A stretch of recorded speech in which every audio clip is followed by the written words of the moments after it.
Olá, tudo bom com vocês? Nós vamos hoje dar a sequência no estudo do livro de Atos. Nós vamos estudar um pouquinho hoje sobre o capítulo 21 e aonde vem contando para nós sobre a terceira viagem missionária de Paulo.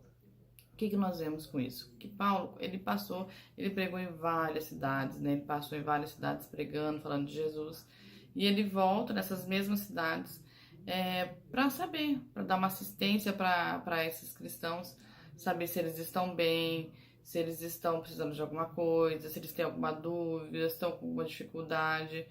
Isso é o objetivo da viagem de Paulo. E nisso também, a intenção dele nisso tudo é ir para Jerusalém. A intenção dele é chegar em Jerusalém porque ele queria participar da festa de Pentecostes em Jerusalém. Então, o que ele faz? Ele pega o navio, ele está com algumas pessoas, inclusive Lucas, que foi quem escreveu o livro de Atos, e eles vão e param em Tiro, na Síria. Né? E a Bíblia nos diz que lá eles descem, eles procuram os cristãos daquela cidade, e ele fica lá uma semana com eles, né? Ele fica uma semana com os cristãos de lá, e pregando, orientando, né? Curando, libertando. E uma das coisas que me chama muita atenção é que lá a Bíblia diz assim, que no versículo 4, eu vou ler para vocês, diz: descemos em terra, procuramos os crentes do lugar e ficamos com ele uma semana. Estes discípulos avisaram a Paulo, o Espírito Santo profetizava por meio deles, que não o seguissem para Jerusalém. Então, assim, nós vemos assim que o Espírito Santo falando através desses irmãos que Paulo não deveria ir para Jerusalém, porque lá ele teria perseguições, ele teria prisões, e nós vamos dar sequência durante esse capítulo, nós vamos falar um pouquinho sobre isso, tá bom? Daí o que acontece? Ficou uma semana com eles, aí durante essa semana acabou, se passaram 7 dias, o navio ia sair novamente. Aí a Bíblia diz que os cristãos vêm com as esposas, com os filhos até a praia, eles oram, ajoelham, oram e se despedem de Paulo. E Paulo segue a viagem novamente. Aí ele vai parar na onde? Ele passa para uma outra cidade, fica só um dia, mas por fim ele vai parar em Cesareia. E ele vai lá para a casa de Filipe. Esse Filipe não é o dos apóstolos. Esse Filipe era um dos 7 primeiros diáconos da igreja. E uma coisa também muito interessante, eu queria que você atentasse isso comigo, só abrindo um parênteses, que diz assim, que Filipe, ele tinha 4 filhas solteiras, e as 4 tinham o dom de profecia.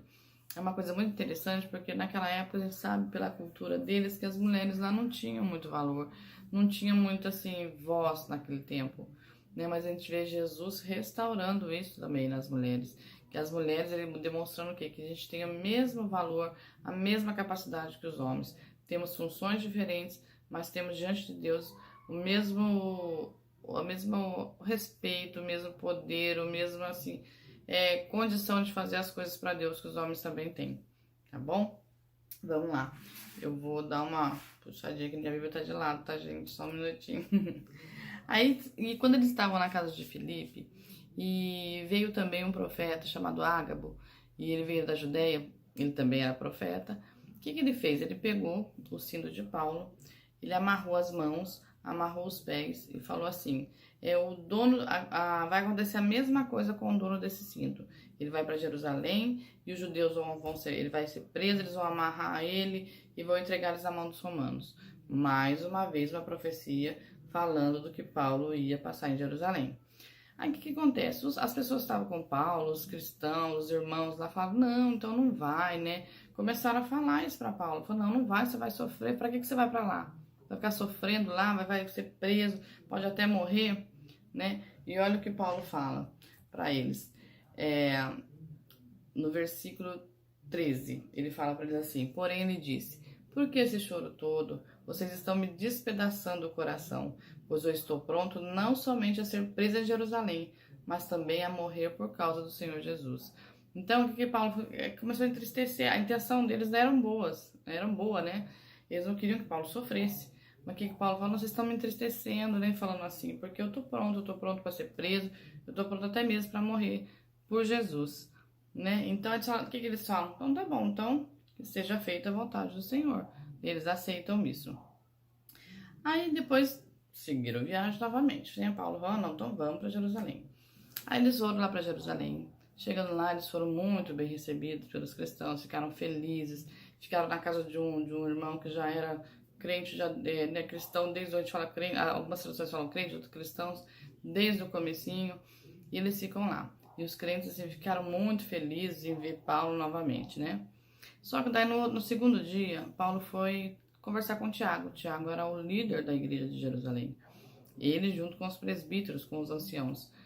E Paulo vai contar para ele, né, todo feliz, né, poxa, olha, né, o que Deus estava fazendo através da vida dele com os gentios. Gentios é aqueles que não eram judeus.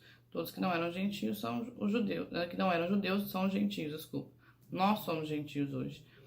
E Paulo contando tudo que Deus estava fazendo, né, muito feliz, né, os irmãos se alegraram, deram glória a Deus, mas aí eles falam só que tem uma coisa que está acontecendo, né, há alguns judeus que estão se convertendo, e muitos, ele fala assim, milhares de judeus se converteram.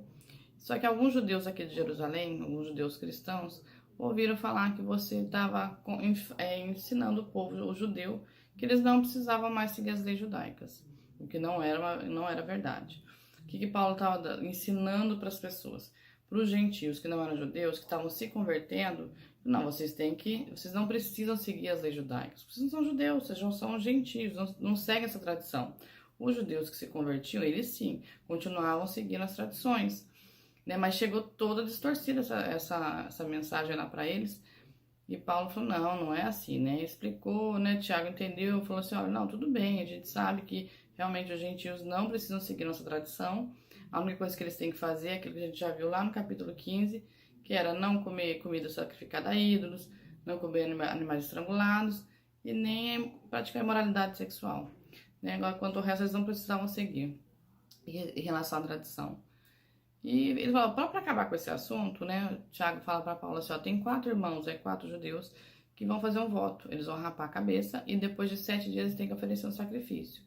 Vá você com eles, né? Raspa sua cabeça também, paga o sacrifício deles depois de 7 dias. E aí as pessoas vão ver, vão entender, né, que você realmente segue as leis, você obedece, você respeita as leis judaicas. E Paulo concorda. Para acabar o assunto, para não dar mais o que falar, Paulo concorda e vai fazer esse voto. E quando estava dando já os 7 dias, já que já ia estar terminando esse voto, Paulo estava lá no templo, e um judeu lá da Turquia viu Paulo e começou aquela algazarra. Olha, ele começou a gritar, aquele ali não é o judeu que fica ensinando que os próprios judeus não devem mais seguir as leis judaicas, não devem seguir as leis de Moisés, e começou a mostrar aquele alvoroço, né? E o povo ficou assim, todo assim, uriçado, deu aquela bagunça. Pegaram Paulo, tiraram ele para fora do templo e começaram a bater em Paulo. Eles queriam matar mesmo ele. Falavam que ele estava profanando o templo, que estava levando pessoas lá que não eram judias. Um rolo só. E aí eles começam a bater em Paulo, já queriam matar mesmo. Aí os guardas viram e vieram saber o que estava acontecendo, por causa do porquê daquela bagunça toda. E aí eles pegam e os guardas perguntam, o que está acontecendo? E eles também não sabiam dizer, uns falavam uma coisa, outros falavam outra. E eles não sabiam explicar o que estava acontecendo. Aí os guardas pegam e falam assim, então vamos levar eles para a fortaleza. Tinha uma fortaleza perto do templo onde ficavam os guardas. Vamos levar eles para lá. Quando eles chegaram na escadaria dessa fortaleza, a violência do povo era tanta que eles tiveram que carregar Paulo nos ombros porque o povo queria pegar e matar ele de qualquer jeito.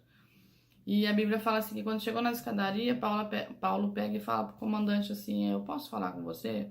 O comandante até se surpreende, porque Paulo fala com ele em grego, né? Eles nunca imaginaram isso.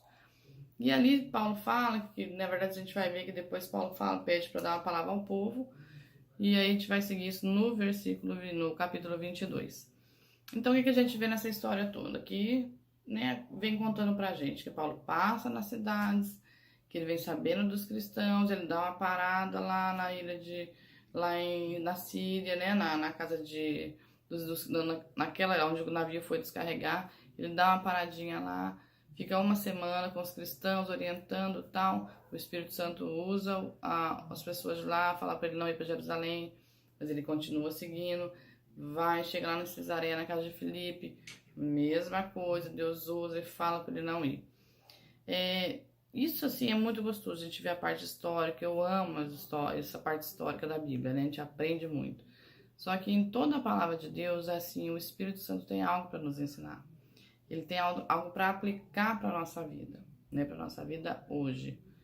E uma das coisas assim, que me chama muito atenção nesse capítulo é em relação ao chamado de Paulo, né? Porque se você for voltar lá no capítulo 9, Jesus fala assim, quando ele tem aqui, se vocês lembram que Paulo estava indo na estrada de Damasco, atrás dos cristãos, perseguindo os cristãos, e ele vê aquela luz, e ele, né, nesse momento que ele fica cego, Jesus fala para Ananias, vai lá orar por ele e tal. E Jesus fala assim para que Ananias ficou com medo, porque a fama de Paulo é que ele perseguia, prendia e queria matar os cristãos. Tanto é que quando Estevão morreu, Paulo estava presente. E Jesus fala assim para Ananias, não, pode ir, vai lá, ora por ele, porque ele vai ver quanto que é difícil, né? Quanto ele vai sofrer pelo meu nome, né? Aí Ananias vai e tal, Paulo volta a enxergar e começa o ministério dele. Só que Jesus tinha falado assim para Paulo que ele tinha sido chamado para pregar para os gentios, para aqueles que não eram judeus. E que ele ia guardar, ele ia proteger ele durante essa caminhada, esse chamado que ele tinha. E se a gente voltar lá no capítulo 20, no versículo 23, a Bíblia fala assim, que em todas as cidades que Paulo passava, o Espírito Santo avisava que ele ia passar por perseguições, que ele ia ser preso, que ele ia sofrer. Então, se a gente parar para olhar assim, a gente pensa, poxa, Paulo poderia ter falado, não, então não vou, né, vou sofrer, o que eu vou fazer lá? Mas não, ele tinha uma consciência do chamado que Deus tinha feito para a vida dele, o chamado de Jesus para a vida dele, que era o quê? Pregar a palavra aos gentios, independente do que ele passasse, do que ele fosse sofrer, ele sabia que Deus estava com ele, que Jesus era poderoso para livrar ele daquilo ali, senão, se ele tivesse que morrer, não teria problema algum, né? E o que isso fala comigo hoje? O que isso me ensina hoje, ensina a minha vida, eu espero que também o Espírito Santo ministra a vida de vocês também, que todos nós temos um chamado, né? Todos nós temos um chamado. Aí, mas a gente confunde assim, mas um chamado é algo assim, pregar na igreja, é orar, é cantar, né? Isso aí não, a gente confunde muito isso com ministérios, com dons. Chamado é uma missão, todas nós temos uma missão, todas nós temos um chamado. Esse chamado qual é? É levar o nome do Senhor, é levar as pessoas a conhecer o nome do Senhor, né? Saber quem é Deus, é isso que Paulo fazia. Ele queria mostrar para todas as pessoas quem era Deus, quem era Jesus, quem era Jesus, na verdade, né? Deus, eles acreditavam, mas que do Messias, estavam do Messias, né? Jesus tinha vindo, morrido, ressuscitado, que ele era o Messias. Então nós temos essa missão também. Aí você fala assim, mas eu não sei qual é a minha missão, né? Eu não sei o que eu tenho que fazer para o Senhor. Eu vou falar para vocês, nossa primeira missão começa dentro da nossa casa, dentro da nossa família. Se você é casada, com seu marido, com seus filhos, com seus netos. Se você é solteiro, com seus pais, com seus irmãos, não é? Porque a gente fala assim, não, mas como que eu vou fazer isso? Né? Como que eu vou fazer? Eu vou desempenhar esse papel, desempenhar essa missão que Deus tem para minha vida. Quando você é casada, o que você tem que fazer? Não é? A Bíblia diz assim, fazem tudo para o vosso marido, para o seu marido, como se estivesse fazendo para Jesus. Mas meu marido não é cristão. Meu marido é isso, meu marido é aquilo. Independente disso, você tem que ser obediente à palavra de Deus, não é? Se Jesus falou isso, que era pra gente fazer isso, porque Ele nos honra, né? Ele vai sempre honrar a sua vida. Quando a palavra diz assim, que a mulher sábia, ela ganha um marido que não é cristão, como? Pelo próprio procedimento, não é de ficar falando, não é de ficar dentro da igreja. Tem gente que acha que servir a Deus é só dentro da igreja. Não, é dentro da sua casa. Não adianta você querer servir lá fora se dentro de casa não tá certo. Então, o que é você fazendo o melhor pro seu marido? É você honrando a vida dele. Honrando como? Com palavras, com atitudes, com gestos, nas finanças, né? Você administrando bem as finanças, você cuidando bem dos seus filhos, cuidando bem das coisas materiais, sim, que você tem, porque se ele trabalha, não sei se você trabalha ou não, mas se não, os dois trabalham, é valorizar aquilo que Deus tem. Se é com seus filhos, é cuidando, é ensinando, é educando, é amando. Isso é a sua primeira missão. Se é com seus pais solteiro, é com seus pais, é honrando seus pais, é ajudando e abençoando seus irmãos. Aí, que acontece? Você fazendo isso, você desempenhando, porque chamado, gente, é missão. É uma missão que nós temos. Então, você fazendo isso, aí sim você vai começar a ampliar isso. Aí você pode, para um vizinho, para um amigo, para um colega de trabalho. Aí você vai ampliando esse círculo, né? Você fala, mas como que eu posso desempenhar a missão com o vizinho, por exemplo? Meu marido, ele sempre dá um exemplo disso, né?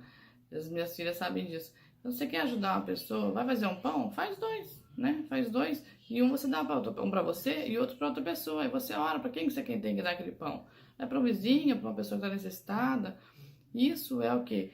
É uma obra de Deus. Você pensa que não? Quando nós vimos lá no capítulo 10 de Atos, vocês lembram que a Bíblia falando sobre Cornélio, né? Que o Cornélio foi o primeiro gentio a se converter. Que Deus trouxe a palavra. Por quê? Porque a Bíblia diz que Deus ouviu as orações de Cornélio e os atos de caridade, os atos de bondade. Então, que quando você ajuda uma pessoa, você está demonstrando que o amor de Deus que tem no seu coração.